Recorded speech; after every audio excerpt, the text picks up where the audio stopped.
Hello students, welcome our channel MK tutorials. आज आपण discovering English E-day grade 3 part 1 मधील chapter number 3 माय beautiful फॅमिलीचा आज आपण प्रॅक्टिस झोन 1 पाहणार आहोत. चला तर मग सुरुवात करूया. Question number 1, answer the following question. खाली दिलेल्या क्वेश्चनचे आन्सर द्या.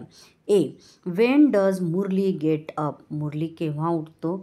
तर आन्सर आहे Murali gets up early. Murali लवकर उठतो. B, where do Murali and his family leave?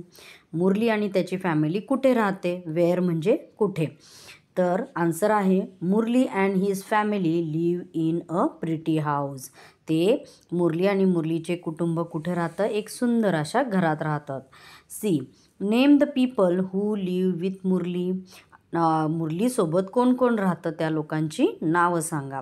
तर आन्सर आहे Murali's parents, grandparents and brother live with Murali. म्हणजे मुरलीसोबत कोण कोण राहतात? तर त्याचे आई बाबा, त्याचे आजी आजोबा आणि त्याचा भाऊ. D1, what type of stories does Murali's grandmother tell him? कुठल्या प्रकारच्या गोष्टी मुरलीला त्याची आजी सांगत होती? तर आन्सर आहे Murali's grandmother tells him 2 stories of his grandpa's glory. त्याची आजी त्याला त्याच्या आजोबांच्या गौरवाच्या गोष्टी सांगत होती. ग्लोरीज म्हणजे गौरव. चला तर मग नेक्स्ट क्वेश्चनकडे वळूया. Question number 2, read the following sentence, write to if the sentence is true and F is the sentence is false. खाली दिलेले सेंटेन्सेस जर बरोबर असतील तर तिथं टी करा आणि जर चुकीचे असतील तर तिथे एफ लिहा. चला तर मग पहिला सेंटेन्स वाचूया. Murali lives in a pretty house. Murali एका सुंदर अशा घरात राहत होता. हो, हे वाक्य बरोबर आहे, त्यामुळे इथे काय येणार? T. B, there is a big mouse in Murali's house. मुरलीच्या घरात एक मोठा असा उंदीर राहत होता का? बिग माऊस राहत होता का? नाही, त्यामुळे हे सेंटेन्स काय होईल? चुकीचं, त्यामुळे फॉल्स.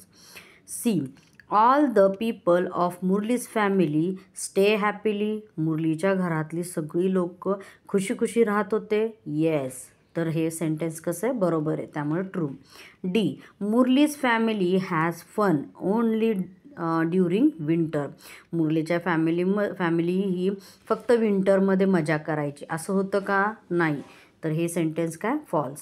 ई, God has given Murli all that he has wanted. देवाने मुरलीला जे काय पाहिजे होतं ते सगळं दिलं होतं. तर हे सेंटेन्स काय? ट्रू. चला तर मग थर्ड क्वेश्चनकडे वळूया.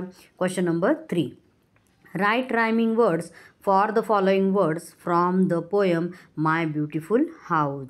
माय ब्युटिफुल हाऊस ही जी पोयम आहे ह्याच्यातले जे काय रायमिंग वर्ड्स आहेत, रायमिंग वर्ड्स म्हणजे काय की यमक जोडणारे, म्हणजे एकसारखा साऊंड देणारे वर्ड्स असतात, ते लिहा. चला तर मग A1, song, long and strong. B, other, mother, brother. C, seen, सीनला येणार रायमिंग वर्ड काय आला? तर clean and keen. D, drummer, ड्रमरला येणार रायमिंग वर्ड काय आला? तर समर. ई, रॉड, रॉडला काय आला? तर गॉड. ओके, चला question number 4, Murali's family member do so many things.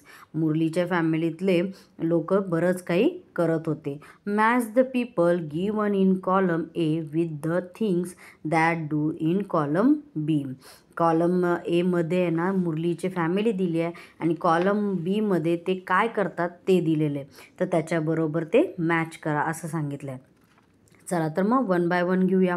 Column A, Murli काय करत होता? तर गेट्स अप अर्ली, तो लवकर उठायचा. बी, ग्रँडमदर काय करत होती? B1 कुठे लिहिल्या? रोमन नंबर आयच्या पुढे. टेल्स स्टोरी सांगत होती. सी, मदर कुठे येणार? तर रोमन नंबर 5ला मॅच होईल. Keeps the house neat and clean. D, father roman number 2ला येईल. टेक्स द फॅमिली आउट, ते घरातल्यांना सगळ्यांना बाहेर घेऊन जायचे. Even every one in the family, तर ते रोमन नंबर 4ला यांना मॅच होईल. लविंग अँड काइंड हार्टेड, त्यांच्या घरातले, मुरलीच्या घरातले सगळेच कसे होते, तर प्रेमळ आणि काइंड हार्टेड होते. चला तर मग नेक्स्ट पेजकडे वळूया. Question number 5. Read the given group of word and add FUL म्हणजे ful to the words related to them. म्हणजे खाली जे काय सेंटेन्सेस दिलेले आहेत त्याच्यामध्ये आहे ना, जो वर्ड दिला आहे त्याला FUL लावून तो वर्ड लिहायचा आहे.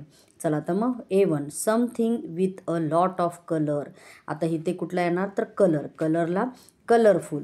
B1 someone who has power, तर काय येणार तिथे, तर powerful. C somebody with full of hope, इथं काय ना, hopeful. D someone who takes care, तर काय येणार, careful. E someone who helps, helpful. Question number 6. Complete the given passage by adding the correct word given in the box. खाली जो passage दिला आहे त्याच्यामध्ये काही फिल इन द ब्लँक्स दिलेले आहेत आणि त्या आपल्याला वरती दिलेल्या बॉक्स जो आहे त्याच्यामध्ये जे वर्ड आहेत ते यूज करून फिल करायचं आहे. चला तर मग सुरुवात करूया. In the poem my beautiful family, Murli tells that his family live in a dash house. मग तो जी पोयम आहे माय ब्युटिफुल फॅमिली, ह्याच्यात मुरलीने आपल्या घरातल्यांना काय, कुठे राहतात असं सांगितलं, तर प्रिटी हाऊसमध्ये. His family is full of dash people, त्याच्या घरातल्या लोक कशी होती, तर beautiful. He lives with his parent dash brother and brother, कोणाबरोबर राहत होता, तर तो त्याच्या आजी आजोबांबरोबर, म्हणजे ग्रँड पेरेंट्स, तिथं फिलिंग करावं लागेल आपल्याला. Next, his grandmother tells him dash, तर त्याची आजी त्याला काय सांगायची, तर stories. Mother keep the house neat and clean and father takes them out. Everyone in the family is loving and dash hearted, तर कसे होते, तर काइंड हार्टेड होते. ओके स्टुडंट्स, आय होप तुम्हाला हा प्रॅक्टिस झोन 1 समजला असेल.